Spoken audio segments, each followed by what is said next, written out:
Un sourire qui en dit long. Michael Jérémiaz est joueur de tennis professionnel, un métier de passion qui l'emmène loin de chez lui et de sa femme Caroline 25 semaines dans l'année. Comment est-il?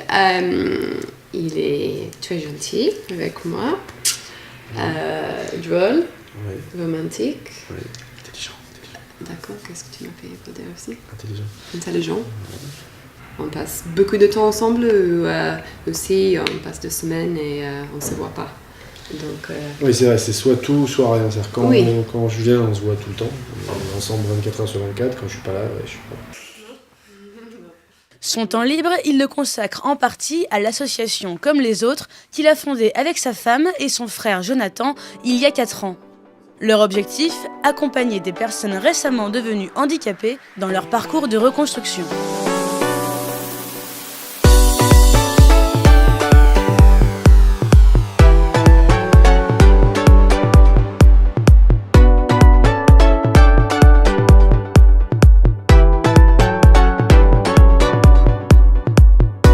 En fait, l'association Comme les autres, elle a comme spécificité d'organiser des séjours sportifs à sensations fortes pour personnes récemment victimes d'accidents de la vie, donc des personnes récemment handicapées. Ça sert un peu de piqûre d'adrénaline. On montre à ces personnes-là qu'on peut faire plein de choses même quand on est dans un fauteuil roulant. En fait, on essaie de banaliser la différence, banaliser le handicap. Tu me prends le billet pour Costa Rica? Je te fais confiance. Je ferme ma valise, je regarde. Un handicap que Michael lui-même a su banaliser depuis un accident de ski il y a 15 ans. Sa paraplégie, c'est finalement ce qui l'a lancé vers le plus haut niveau mondial de tennis en fauteuil. J'aurais tout avoir en double pour avoir toujours une valise de près, ce serait plus simple. Aujourd'hui, Michael est professionnel, c'est-à-dire qu'il peut vivre de son sport. À 33 ans, il collectionne les titres en double et en simple. Il ne lui en manque que 3 pour parfaire sa carrière. Les 3 objectifs, Roland Garros, Masters de simple et la médaille d'or à Rio, qui est évidemment le plus grand rêve. Direction la Turquie. Pour atteindre ses objectifs, il s'entraîne 4 à 5 fois par semaine, ici, à l'INSEP.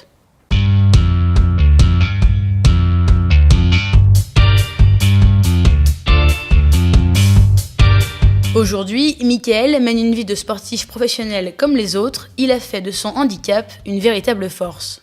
Le sport et le sport de niveau, ça m'a permis de vivre une seconde vie.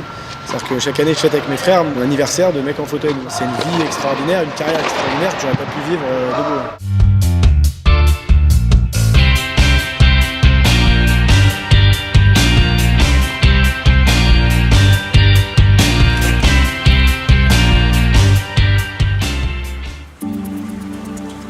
17h, c'est l'heure de la séance de balnéothérapie.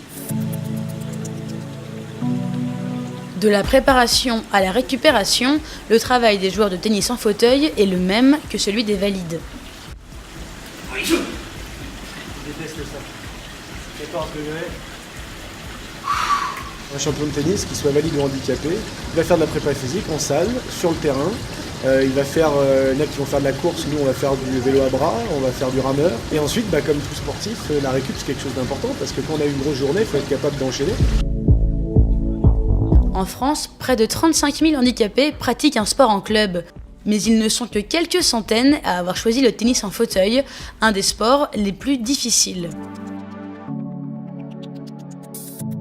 C'est le sport en fauteuil le plus compliqué à pratiquer. C'est des années avant de maîtriser tous les coups du tennis. Et ensuite, c'est maîtriser le déplacement du tennis en fauteuil, la raquette dans la main, collée à la main courante du fauteuil. Donc c'est extrêmement complexe, mais en même temps, une fois que vous le maîtrisez, c'est peut-être un des sports les plus agréables et les plus ludiques. 19h, fin de journée pour Michael. Dans quelques jours, il disputera le mondial de tennis en fauteuil en Turquie, juste avant de se présenter à Roland Garros pour tenter de décrocher l'un des 3 titres qui manquent à son palmarès. Sans pression et toujours avec humour. Là, ce qui est important, c'est la récup. Donc, si tu peux récupérer même en conduisant, ça c'est plutôt cool.